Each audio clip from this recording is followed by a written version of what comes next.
Movie की शुरुआत में हम देखते हैं कि कुछ लोग कंपनी की सबसे बड़ी पोस्ट के लिए इंटरव्यू देने जा रहे होते हैं और इस इंटरव्यू के लिए 8 लोगों का सिलेक्शन हुआ होता है और वो लोग काफी खुश नजर आ रहे होते हैं। वहाँ जाने के बाद उन सबको एग्जामिनेशन हॉल में ले जाया जाता है और उस एग्जाम हॉल में सिर्फ 8 ही सीट्स होती है और हर सीट पर एक क्वेश्चन पेपर रखा होता है जिस पर कैंडिडेट नंबर लिखा होता है। इस हॉल के दरवाजे पर एक गार्ड भी खड़ा होता है जो किसी की भी तरफ नहीं देख रहा होता, मानो वो यहाँ पर है ही नहीं। फिर यहाँ इन्विजिलेटर आता है और इनसे कहता है कि इंटरव्यू के इस राउंड के लिए सिर्फ आप 8 लोगों को ही चुना गया है और वो इन्हें एग्जाम्स के रूल्स बताने लगता है। वो उन्हें बताता है कि एग्जाम में आपको सिर्फ एक ही क्वेश्चन का जवाब देना है और उस सवाल के लिए आपको 80 मिनट दिए जाएंगे। और फिर वो उन्हें एग्जाम के 3 रूल्स बताता है। पहला रूल ये होता है कि तुम ना तो मुझसे और ना ही इस गार्ड से कुछ बोल सकते हो और अगर तुमने ऐसा किया तो तुम फौरन ही डिस्क्वालीफाई हो जाओगे। दूसरा रूल ये है कि अगर आपने एग्जाम शीट को खराब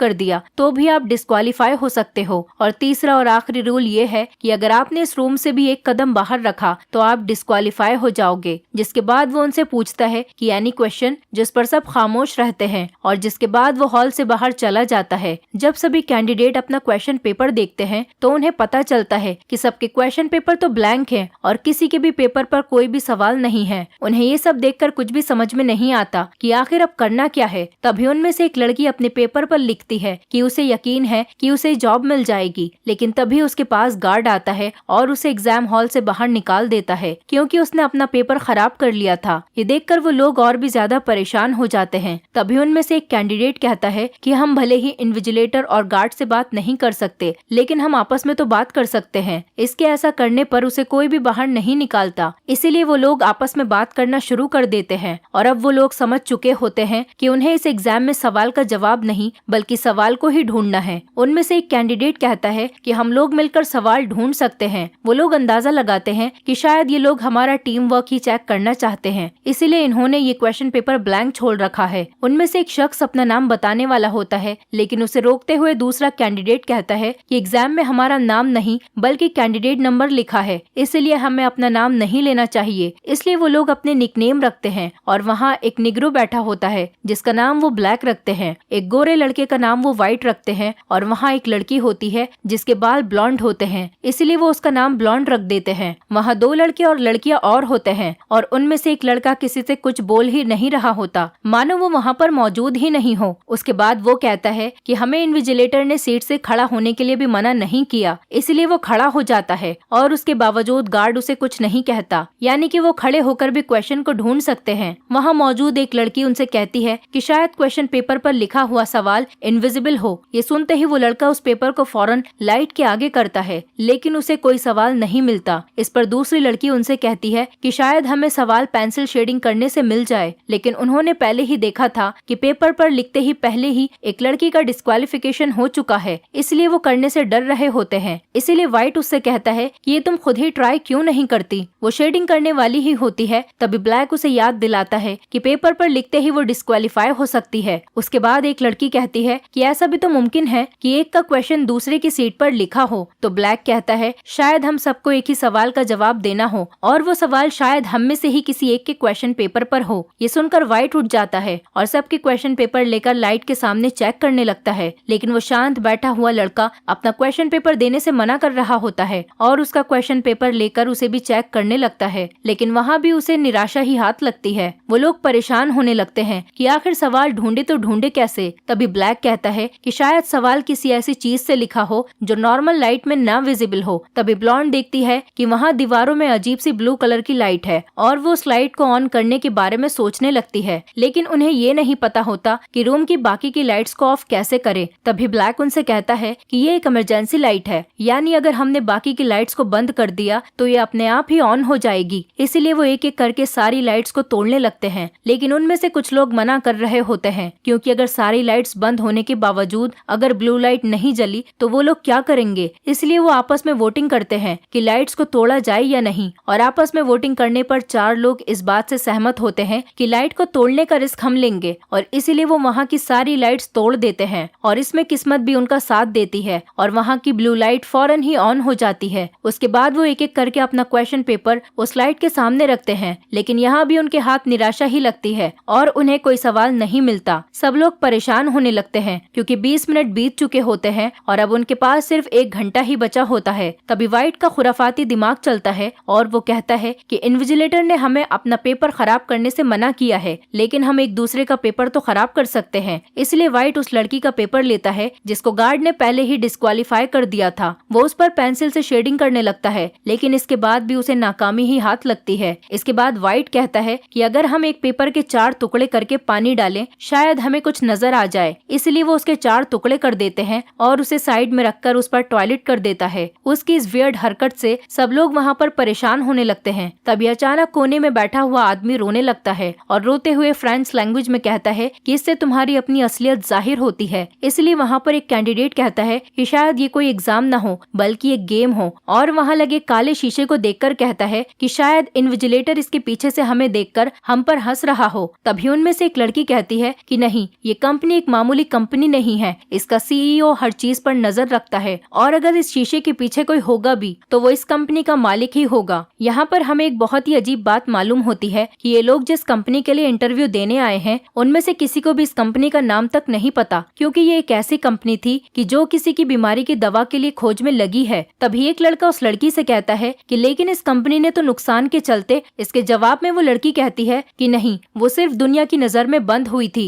और ये भी हो सकता है कि उन लोगों ने इस बीमारी की मेडिसिन बना ली हो और सक्सेस के बाद हमें हायर कर रहे होंगे। और फिर उन्हें एक फायर अलार्म दिखाई देता है। इसे देखकर वो लोग सोचते हैं कि शायद इसमें कुछ ऐसा लिक्विड हो जिससे लिखा हुआ पेपर पर क्वेश्चन विजिबल हो जाए। इसके लिए वो लड़की गार्ड की जेब से लाइटर निकाल लेती है ताकि वो उससे आग लगाकर अगर उसमें कोई लिक्विड या पानी हो तो उसकी हेल्प ले सके। वो लाइटर जलाकर उस तक पहुंचने की बहुत कोशिश कर रही होती है, लेकिन वहां तक नहीं पहुंच रही होती। इसलिए वो पेपर फोल्ड करके देता है ताकि वो उसमें आग लगाकर फायर अलार्म बजा सके। वो उसमें आग लगाकर फायर अलार्म के पास ले आती है, लेकिन आग बुझाने के बाद उसे एहसास होता है कि वाइट ने जो पेपर उसे दिया था वो उसी का क्वेश्चन पेपर था और इस वजह से उसका पेपर भी खराब हो चुका है और इसीलिए गार्ड उसे भी बाहर निकाल देता है। और अब इस एग्जाम के लिए सिर्फ 6 लोग ही बचे होते हैं, लेकिन वाइट की इस हरकत पर ब्लैक को बहुत गुस्सा आ जाता है। वो उससे कहता है कि I should punch your lights out, और उसके ऐसा कहते ही वहाँ की लाइट्स बंद हो जाती है। ब्लॉन्ड उसे गुस्से में कहती है कि ये तुमने क्या कर दिया। तो उनके पास खड़े एक लड़का कहता है कि लाइट्स आउट कहने पर लाइट्स ऑफ हो गई और अगर मैं अब लाइट्स ऑन बोलूंगा तो लाइट्स ऑन हो जाएंगी, और उसके ऐसा कहते ही वहाँ की लाइट्स ऑन हो जाती हैं। तब उन्हें पता चलता है कि ये सारी लाइट्स वॉइस कंट्रोल पर चल रही है। तभी वहाँ पर खामोश बैठा वो शख्स उनकी बातें सुनकर गुस्सा हो जाता है और रोने लगता है। इस पर वाइट उसके पास जाता है और कहता है कि तुम अपना पेपर फाड़ क्यों नहीं देते, और उसके कहने पर वो अपना पेपर फाड़ देता है और उसके ऐसे करते ही वो गार्ड उस खामोश बैठे आदमी को बाहर निकाल देता है और जाते समय उसका चश्मा नीचे गिरकर टूट चुका होता है। वाइट की इस हरकत पर ब्लैक को बहुत गुस्सा आ जाता है और वो उसे जोर से पंच मारता है जिससे वो बेहोश हो जाता है, और बेहोश होने के बाद ब्लैक उसे चेयर से बांध देता है। कुछ देर के बाद उसे होश आ रहा होता है और वो उनसे कुछ कहने की कोशिश कर रहा होता है। तभी एक लड़की उसके मुंह से पट्टे निकालती है और वो उनसे कहता है कि मुझे मेरी मेडिसिन दे दो। तभी उन्हें पता चलता है कि वाइट को भी वही बीमारी है जिसका इलाज वो कंपनी बना रही थी और उसे हर एक घंटे में मेडिसिन लेनी होती थी। वो उनसे कहता है कि मुझे क्वेश्चन का पता चल चुका है और तुम लोग अगर मुझे मेरी मेडिसिन दे दो तो मैं तुम्हें वो सवाल बता दूंगा। लेकिन जब ब्लैक उसकी पॉकेट चेक करता है तो उसे कोई मेडिसिन नहीं मिलती। तभी वहाँ पर एक लड़के को उस लड़की पर शक होने लग जाता है जिसने वाइट की पट्टी खोली थी, क्योंकि वो उसी कंपनी में जॉब करती थी। वो उससे कहता है कि मैं तुम्हें पहचान चुका हूँ, तुम यहाँ पर नजर रखने के लिए आई हो और हमारा ध्यान भटका रही हो। वो उससे पूछने लगता है कि मुझे बताओ कि आखिर सवाल क्या है, जिसके जवाब में वो कहती है कि मैं यहाँ पर निचले स्तर पर काम करती थी और मैंने आज तक इस कंपनी के मालिक को देखा तक नहीं और मुझे इस सवाल के बारे में कुछ भी नहीं पता। तभी वाइट का शरीर कांपने लगता है और ब्लॉन्ड कहती है कि शायद ये नाटक कर रहा है, लेकिन ब्लैक उससे कहता है कि नहीं, ये नाटक नहीं कर रहा, इसे वही बीमारी है जो मेरी वाइफ को थी। तभी ब्लॉन्ड कहती है कि अगर इसके पास वो मेडिसिन थी और अब नहीं है तो मतलब कि इसकी मेडिसिन हम में से किसी एक के पास ही है और इसीलिए हमें एक दूसरे की तलाशी लेनी चाहिए, और अब उनके पास सिर्फ 15 मिनट बचे होते हैं। तभी एक लड़की उस लड़के के पास जाती है और कहती है कि मुझे तुम पर शक है, और वो उससे पूछती है कि तुमने अपनी बबल खाकर कहाँ रखी है। वो देखती है कि उसने पिल को बबल में चिपकाकर छुपा लिया है। वो पिल लेकर उसे खिलाने लगती है, लेकिन तभी वो उस पर हाथ मार देता है जिससे वो मेडिसिन ड्रेनेज में निकल जाती है। वाइट की ऐसी हालत देखकर वो लड़की कैमरे में देखकर कहती है कि इन्विजिलेटर तुम्हें दिखाई नहीं देता क्या कि वो आदमी मरने वाला है। ऐसा करने पर वो गार्ड आता है और वो उसे वहाँ से बाहर निकाल निकाल देता है क्योंकि उसने रूल तोड़ दिया था, यानी कि उस रूम में अब सिर्फ 4 कैंडिडेट ही बचे हैं। इसके बाद ब्लॉन्ड पिल से वही पिल निकालती है और व्हाइट को खिला देती है। फिर व्हाइट को होश आ जाता है और वो लोग उससे कहते हैं कि हमने तुम्हें पिल दे दी है, अब हमें सवाल बताओ। वो उनसे कहता है जो यहाँ सबसे आखिर तक रह जाएगा वही सिलेक्ट हो जाएगा, यहाँ पर कोई भी क्वेश्चन तो है नहीं। इतना कहकर वो दौड़कर गार्ड के पास से बंदूक लेने वाला होता है, लेकिन उससे पहले ही जाकर ब्लैक वो गन ले लेता है और वो व्हाइट पर गन तान लेता है, जिस पर व्हाइट कहता है कि तुम मुझे नहीं मार सकते। ब्लैक उसे शूट करता है लेकिन वहाँ गोली नहीं चलती। वो चेक करने लगता है, इतने में व्हाइट उससे गन छीन लेता है,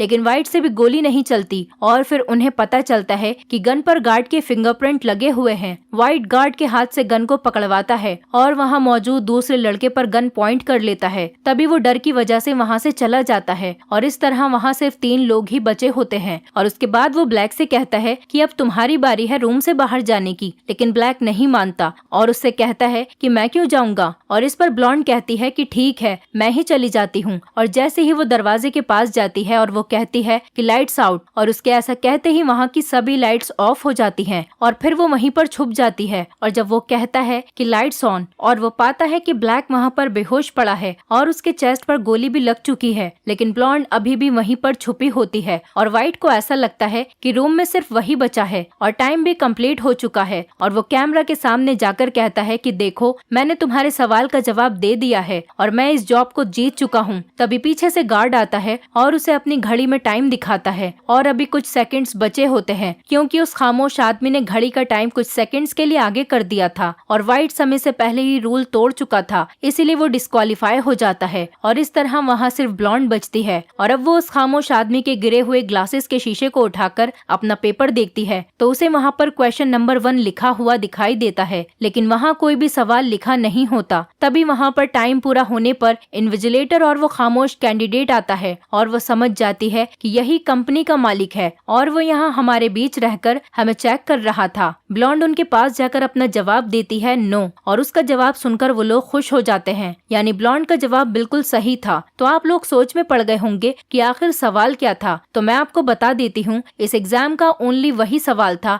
जो इन्विजिलेटर ने उनसे शुरुआत में पूछा था, do you have any question, और इसका जवाब ब्लॉन्ड ने नो दिया है। और इसके बाद वो कहती है कि सॉरी जेंटलमैन, मैं आपके इस जॉब को रिजेक्ट करती हूँ क्योंकि मैं एक ऐसी कंपनी के लिए जॉब नहीं कर सकती जो किसी की जान ले। तभी इन्विजिलेटर ब्लैक के पास जाकर कहता है कि देखो ये इंसान अभी भी जिंदा है। दरअसल उस बुलेट में एक ऐसी कैप्सूल होती है जो जख्मों को फौरन ही हील कर देती है और उसके साथ ही वो जिस्म की और बीमारियों को भी खत्म कर देती है। और वो उसे बताते हैं कि जिसे बनाने में पूरी दुनिया लगी हुई है, हमारी कंपनी उसे ऑलरेडी बना चुकी है और इसी की जिम्मेदारी के लिए हम तुम्हें हायर कर रहे हैं। और ये सुनकर ब्लॉन्ड काफी खुश हो जाती है और फिर वो ये जॉब एक्सेप्ट कर लेती है और इसी मोमेंट पर ये मूवी खत्म हो जाती है। दोस्तों अगर आप हमारे चैनल पर नए हैं तो चैनल को सब्सक्राइब करें, वीडियो अच्छी लगी हो तो वीडियो को लाइक करें और हाँ, नोटिफिकेशन बेल को जरूर दबाएं ताकि अगली अपडेट सबसे पहले आपको मिले।